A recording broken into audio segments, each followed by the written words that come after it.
എല്ലാവർക്കും അറിയാം, ട്രാൻസ് മനുഷ്യരുടെ ജീവിതത്തിലെ ഒരു കറുത്ത അധ്യായമാണ് ഈ കഴിഞ്ഞ വെള്ളിയാഴ്ച, അല്ലെങ്കിൽ ഒരു കറുത്ത ദിനമാണ് ഈ കഴിഞ്ഞ വെള്ളിയാഴ്ച നമ്മുടെ ലോക്സഭയിൽ നടന്നത്. 2014 നൽസ വിധിയുടെ സുപ്രീം കോടതി അംഗീകരിച്ച ട്രാൻസ്ജെൻഡർ വ്യക്തികളുടെ സ്വയം പ്രഖ്യാപിത ലിംഗത്തന്മയ്ക്കുള്ള അവകാശം, right to self perceived gender identity 2019 നിയമത്തിലെ സെക്ഷൻ 4(2) പ്രകാരം സംരക്ഷിക്കപ്പെടേണ്ടതായിരുന്നു. പ്രസ്തുത സ്വയം നിർണയാധികാരം ഒരു വ്യക്തിയുടെ അന്തസ്സോടെ ജീവിക്കാനുള്ള മൗലിക അവകാശത്തിൻ്റെ ഭാഗമായി KS പുട്ടസ്വാമി വിധിയിൽ സുപ്രീം കോടതി അംഗീകരിച്ചതുമാണ്. ഇന്ത്യയുടെ പരമോന്നത നീതിപീഠത്തിൻ്റെ പ്രസ്തുത വിധികളെ ലംഘിച്ചുകൊണ്ടുള്ള ട്രാൻസ്ജെൻഡർ വ്യക്തികളുടെ അന്തസ്സോടെ ജീവിക്കാനുള്ള മൗലിക അവകാശത്തിനെ വെല്ലുവിളിച്ചുകൊണ്ടും സ്വയം നിർണയാവകാശം എടുത്തു മാറ്റിക്കൊണ്ടുമാണ് പുതിയ നിയമ ഭേദഗതി നമ്മുടെ ലോക്സഭയിൽ അവതരിപ്പിച്ചിട്ടുള്ളത്. സ്വയം നിർണയാധികാരത്തിന് പകരം ചീഫ് മെഡിക്കൽ ഓഫീസർമാരുടെയും ജില്ലാ മജിസ്ട്രേറ്റിൻ്റെയും നേതൃത്വത്തിലുള്ള മെഡിക്കൽ ബോർഡുകളുടെ നിർബന്ധിത പരിശോധന ഉൾപ്പെടെയുള്ള സർക്കാർ പരിശോധനാ സംവിധാനങ്ങളെ, അതായത് സ്റ്റേറ്റ് വെരിഫിക്കേഷൻ മെക്കാനിസം, അത് നിർബന്ധമാക്കി കൊണ്ടുവരുന്നത് ട്രാൻസ്ജെൻഡർ വ്യക്തികളുടെ സ്വകാര്യതയുടെ മേലുള്ള ഒരു കടന്നുകയറ്റമായിട്ടാണ് ഞങ്ങൾ കാണുന്നത്. ജെൻഡർ ഐഡൻറ്റിറ്റിയിലെ വ്യക്തി സ്വാതന്ത്ര്യത്തിൽ നിന്ന് മാറ്റി സ്റ്റേറ്റിൻ്റെ നിരന്തര നിരീക്ഷണത്തിൻ്റെയും നിയന്ത്രണത്തിൻ്റെയും പരിധിയിലാക്കുന്നത് പാർശ്വവൽക്കരിക്കപ്പെട്ട ഒരു ജനവിഭാഗത്തിൻ്റെ ഭരണഘടനാപരമായ അവകാശങ്ങൾക്ക് മേലെയുള്ള ഭരണകൂടത്തിൻ്റെ കടന്നുകയറ്റമായി ഞങ്ങൾ വിലയിരുത്തുകയാണ്. ട്രാൻസ്ജെൻഡർ സ്വത്വം തെറ്റായാണ് ഇത് നിർവചിക്കുന്നത്. അതായത് ട്രാൻസ്ജെൻഡർ വ്യക്തികൾ എന്ന പദത്തിൻ്റെ നിർവചനത്തിൽ ഭേദഗതി കൊണ്ടുവരുന്നത് വഴി കേന്ദ്ര സർക്കാർ ട്രാൻസ് പുരുഷൻ, ട്രാൻസ് സ്ത്രീ, ജെൻഡർ ക്യൂർ, നോൺ ബൈനറി വ്യക്തികളെ ഉൾപ്പെടെയുള്ള വിഭാഗങ്ങളെ നിയമത്തിൻ്റെ സംരക്ഷണ പരിധിയിൽ നിന്നും പുറന്തള്ളുകയാണ്. ആയത് ഇന്ത്യൻ ഭരണഘടനയുടെ നിയമത്തിന് മുന്നിലുള്ള തുല്യത ഉറപ്പുവരുത്തുന്ന മൗലിക അവകാശത്തിൻ്റെ നഗ്നമായ ലംഘനം കൂടിയാണ്. സ്വകാര്യത ലംഘനം, ഭരണകൂട നിരീക്ഷണം, ലിംഗമാറ്റ ശസ്ത്രക്രിയയിൽ ജില്ലാ മജിസ്ട്രേറ്റ് നിർബന്ധമായും അറിയിക്കണം, അതായത് ജില്ലാ കളക്ടറിനെ നിർബന്ധമായി അറിയിക്കണം, ആശുപത്രികൾക്കുള്ള നിർദ്ദേശം, സ്വകാര്യതാ ലംഘനത്തിൻ്റെ ഭരണത്തിന്മേലുള്ള ഭരണകൂട നിരീക്ഷണത്തിന് വഴിയൊരുക്കുന്നു, ആരോഗ്യ സംബന്ധമായ തീരുമാനങ്ങൾ രഹസ്യമായി സൂക്ഷിക്കേണ്ടതും അതുപോലെ രോഗി കേന്ദ്രീകൃതവുമായി വയ്ക്കേണ്ടതുമാണ് എന്നുള്ളതാണ്. പക്ഷേ അവ ഭരണപരമായ റിപ്പോർട്ടിംഗ് സംവിധാനങ്ങൾക്ക് വിധേയമാക്കേണ്ടതല്ല എന്ന് നമുക്കെല്ലാവർക്കും അറിയാം. മനുഷ്യാവകാശ പ്രവർത്തനങ്ങളെയും അതുപോലെ ട്രാൻസ് കുടുംബങ്ങളെയും കുറ്റവാളികളാക്കുന്ന ഒരു രീതിയും ഈ പറയുന്ന അമെൻമെൻറ്റിൽ നമുക്ക് കാണാൻ സാധിക്കുന്നുണ്ട്. ട്രാൻസ്ജെൻഡർ വ്യക്തികൾക്ക് നേരെയുള്ള അതിക്രമങ്ങൾ തടയാൻ വേണ്ടി രൂപീകരിക്കപ്പെട്ട ഒരു നിയമത്തിൻ്റെ ഉദ്ദേശ ലക്ഷ്യങ്ങളെ തന്നെ അപഹസിക്കുന്ന തരത്തിലുള്ള ട്രാൻസ്ജെൻഡർ വ്യക്തികൾക്ക് അവരുടെ സ്വത്വത്തിൽ ജീവിക്കാൻ സഹായമോ പിന്തുണയോ നൽകുന്ന സംഘടനകൾക്കും വ്യക്തികൾക്കും എതിരെ കഠിനമായ ശിക്ഷാ നടപടികളാണ് ഈ അമെൻമെൻറ്റിൽ പറയുന്നത്. അതിൽ നിയമം കൊണ്ടുവരാനും അതിൽ ഭേദഗതികൾ കൊണ്ടുവരാനും ഈ പറയുന്ന അമെൻമെൻറ്റിലൂടെ കഴിയുമെന്നുള്ളതാണ്. ട്രാൻസ്ജെൻഡർ വ്യക്തികൾക്ക് നേരെയുള്ള അതിക്രമങ്ങൾക്കെതിരെ വളരെ ചെറിയൊരു ശിക്ഷാ നിയമമാണ് ഇപ്പോഴും നമ്മുടെ ഈ ട്രാൻസ്ജെൻഡർ പ്രൊട്ടക്ഷൻ ആക്റ്റിലുള്ളത്. അത് മാറ്റം വരുത്തണമെന്നുള്ള ട്രാൻസ്ജെൻഡർ സമുദായ അംഗങ്ങളുടെ കാലങ്ങളായുള്ള ആവശ്യത്തിനെ മാനിക്കാതെ ഒരു സമുദായത്തെ മുഴുവൻ കൊളോണിയൽ കാലഘട്ടത്തിലെ കുറ്റവാളി ഗോത്ര നിയമത്തിന് സമാനമായ രീതിയിൽ ജയിലുകളിൽ അടയ്ക്കുവാൻ പര്യാപ്തമായിട്ടുള്ള തരത്തിലുള്ള അശാസ്ത്രീയവും അന്താരാഷ്ട്ര മനുഷ്യാവകാശ പ്രമാണങ്ങൾക്ക് വിരുദ്ധവുമായിട്ടുള്ള ബില്ലാണ് നിലവിൽ അവതരിപ്പിക്കപ്പെട്ടിട്ടുള്ളത്. ട്രാൻസ്ജെൻഡർ പങ്കാളിത്തവും പ്രാതിനിധ്യവും ഇല്ലാതാകുന്ന ഒരു അവസ്ഥയിലേക്കും കൂടെ ഇതിനെ കൊണ്ടെത്തിച്ചിട്ടുണ്ട്. അതായത് നാഷണൽ കൗൺസിലിൻ്റെ പുനർനിർമ്മാണത്തിൽ സർക്കാർ പ്രതിനിധികളെ വർദ്ധിപ്പിക്കുക, കമ്മ്യൂണിറ്റി പങ്കാളിത്തം കുറയ്ക്കുക, ആരുടെ ജീവിതത്തെയാണോ ഈ നിയമങ്ങൾ ബാധിക്കുന്നത് അവരുടെ ശബ്ദത്തെ ദുർബലപ്പെടുത്തുകയും ട്രാൻസ്ജെൻഡർ വ്യക്തികളെ നേതൃത്വമില്ലാതെ അവരുടെ ജീവിതത്തെ ബാധിക്കുന്ന നയങ്ങൾ രൂപീകരിക്കാൻ പാടില്ല എന്ന പ്രാഥമിക ബോധ്യം പോലും ഇല്ലാതെയാണ് ഈ ബില്ല് പ്രവർത്തിക്കുക എന്ന് പറയുന്നത്.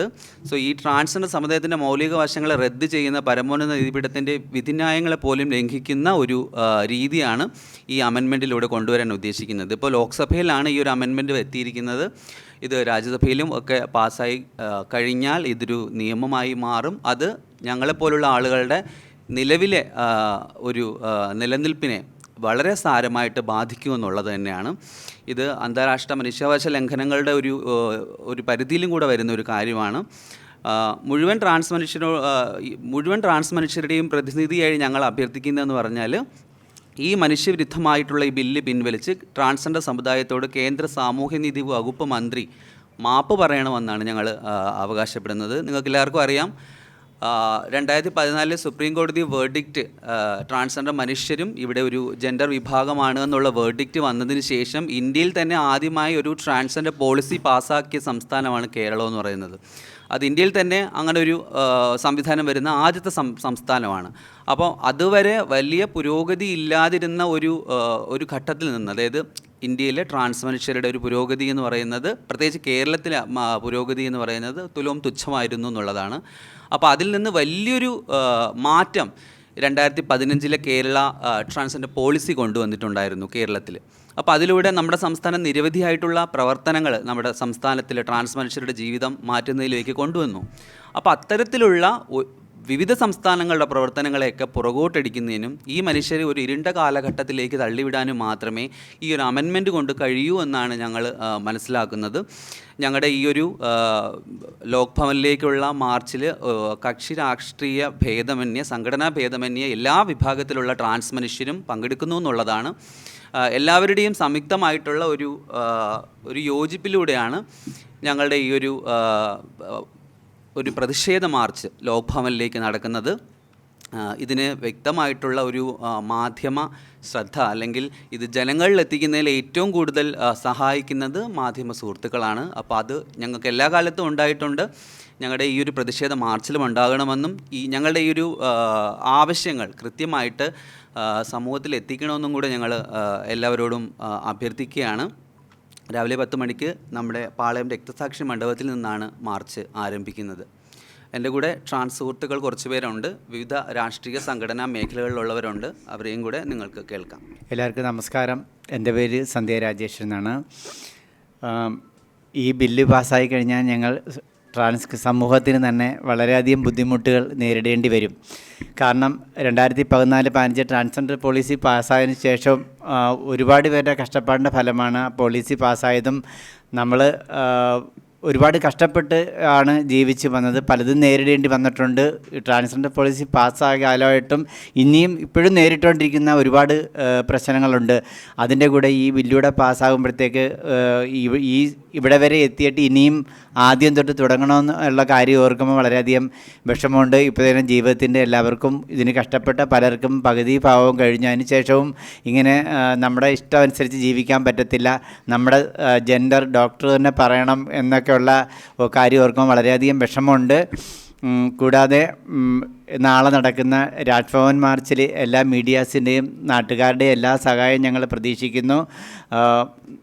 നമ്മുടെ കൂടെ ഇന്ന് വരെയും നടത്തിയിട്ടുള്ള എല്ലാ പരിപാടിക്കും എല്ലാവരും വളരെയധികം തിരുവനന്തപുരം ജില്ലയിൽ നമുക്ക് സപ്പോർട്ട് ചെയ്തിട്ടുണ്ട്. നാളെ നടക്കാൻ പോകുന്ന പരിപാടിക്കും ട്രാൻസ് കമ്മ്യൂണിറ്റിയുടെയും ഈ മീഡിയാസിൻ്റെയും ഈ നല്ലവരായ നാട്ടുകാരുടെ എല്ലാവരുടെയും സഹകരണങ്ങൾ ഞങ്ങൾ പ്രതീക്ഷിക്കുന്നു. ഞങ്ങൾക്ക് പ്രശ്നങ്ങളില്ലാതെ ജീവിക്കണം എന്നാണ് ഞങ്ങൾ ആഗ്രഹിക്കുന്നത്. ഈ ട്രാൻസ് കമ്മ്യൂണിറ്റിക്ക് മൊത്തം അങ്ങനെയാണുള്ള ആഗ്രഹം. അപ്പോൾ അവർക്ക് വേണ്ടിയിട്ടാണ് ഞങ്ങൾ ഈ സംസാരിക്കുന്നത്. നാളത്തെ പരിപാടി വളരെ വിജയിപ്പിച്ചെങ്കിൽ മാത്രമേ നമുക്ക് നമ്മുടെ ഇതനുസരിച്ച് മുന്നോട്ട് ജീവിച്ചു പോകാൻ പറ്റുള്ളൂ. എല്ലാവരും സഹകരിക്കുക. Thank you. എല്ലാവരും ഒരുപോലെയാണ് എന്ന് ചിന്തിച്ചാണ് എല്ലാവരും പോകുന്നത്. ഇവിടെ നമ്മൾ ട്രാൻസ്ജെൻഡർ മനുഷ്യർ പല രാഷ്ട്രീയത്തിലുള്ള ആൾക്കാർ ഇതിനകത്തുണ്ട്. അപ്പോൾ ഞാനൊരു രാഷ്ട്രീയം ഇവിടെ പറയേണ്ടെന്നുള്ളതല്ല, പക്ഷേ പറയണം. ഞാനൊരു കേരള പ്രദേശ് ട്രാൻസ്ജെൻഡർ കോൺഗ്രസിൻ്റെ സംസ്ഥാന പ്രസിഡൻ്റാണ്. മെയിനായിട്ട് പറയാൻ കാരണം, നമ്മുടെ ഈ ബില്ല് പാസ്സാവുന്നതിന് മുന്നേ തന്നെ നമ്മുടെ പ്രതിപക്ഷത്തിരിക്കുന്നത് കോൺഗ്രസ് ആണ്.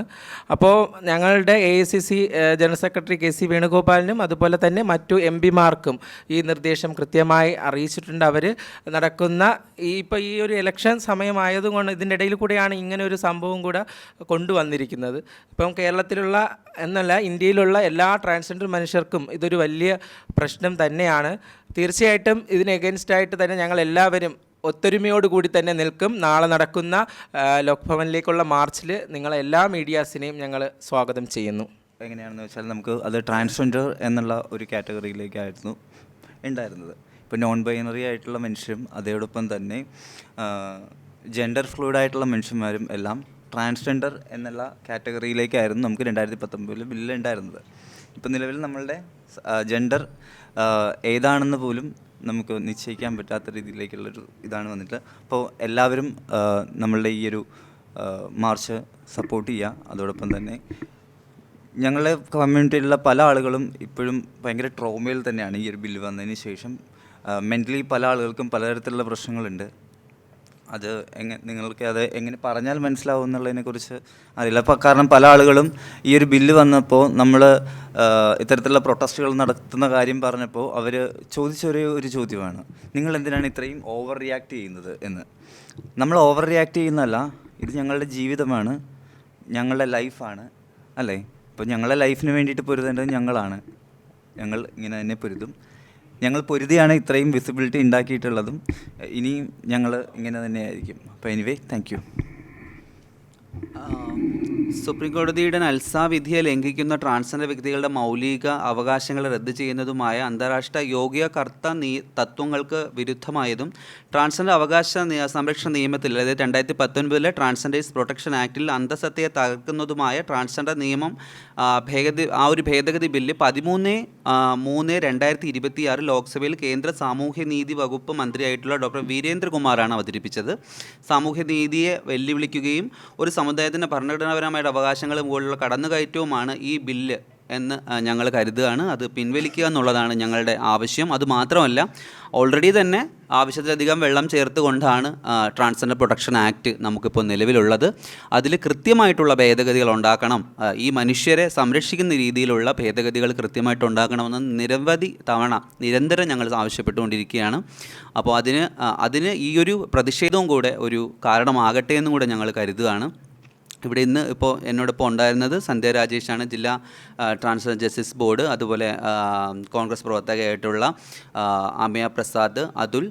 എൻ്റെ പേര് ശ്രീമയി എന്നാണ്. ഞാൻ തിരുവനന്തപുരം ജില്ലാ ട്രാൻസ്ജെൻഡർ ജസ്റ്റിസ് ബോർഡും DTFKയുടെ ജില്ലാ സെക്രട്ടറി കൂടെയാണ്. അപ്പോൾ ഇതിനകത്ത് ഞാൻ പറഞ്ഞു, ഒരു കക്ഷി രാഷ്ട്രീയം ഒന്നുമില്ല, എല്ലാ മനുഷ്യരെയും ബാധിക്കുന്നതായതുകൊണ്ട് തന്നെ ഞങ്ങൾ എല്ലാ രാഷ്ട്രീയ വിഭാഗത്തിലുള്ള വിവിധ സംഘടനയുള്ള ആളുകളെല്ലാം കൂടെ ചേർന്നാണ് ഈ ഒരു പ്രതിഷേധം ആലോചിച്ച് ഈ ഒരു പ്രതിഷേധം നടത്തുന്നത്. ഇത് എത്തേണ്ട കാതുകളിൽ എത്തട്ടെ, കൃത്യമായിട്ടുള്ള തീരുമാനം ഉണ്ടാകട്ടെ എന്നാണ് വിചാരിക്കുന്നത്.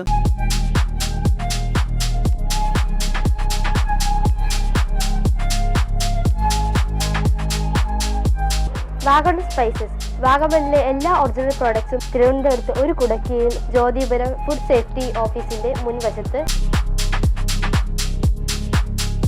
കശുവണ്ടി, കുരുമുളക്, ഗ്രാമ്പു, ഏലക്ക, പട്ട, കാഷ്യൂനട്ട്, നട്ട്സ്, ആൽമണ്ട് എന്നിവയെല്ലാം ഇവിടെ ലഭ്യമാണ്.